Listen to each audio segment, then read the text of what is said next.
there's this neuroscience guy I follow on Instagram. His name is Nas Neuroscience, and he was talking about procrastination, really, and why we struggle to start, because that's always the problem with procrastination, is getting the motivation to start, right? Right. Well, motivation isn't inherent. You have to create that movement. So you got to get started first, but that's where everybody gets hung up.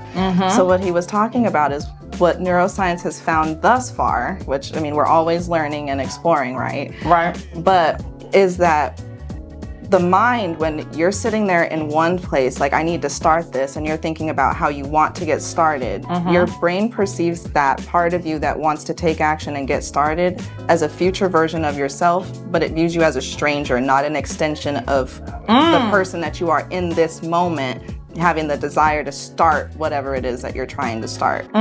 So it views you as a stranger because it cannot, it literally cannot perceive you going that far and doing it. So you get stuck there. And I was like, I don't know if I'm explaining that very well, but the way that I read what he was explaining just really, really made me realize how we put so much pressure on ourselves to be able to do things right away. But there's these natural processes that have been, I mean, I guess biologically bred into us to create those challenges.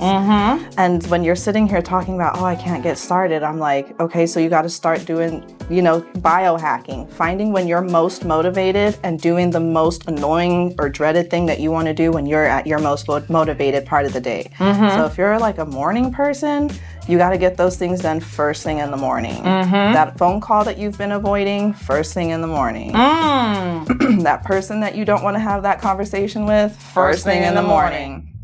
But then I have some people that are nighttime people. They're like, I sleep during the day and I'm awake at night. So I'm like, okay, first thing when you wake up then, when you find yourself having that biggest jolt of energy, and then creating spaces for yourself, to like pockets of yourself to be, I don't know, what's the word, motivated. You have to like schedule it in instead of thinking that it's just going to come upon you and happen. And that's really hard.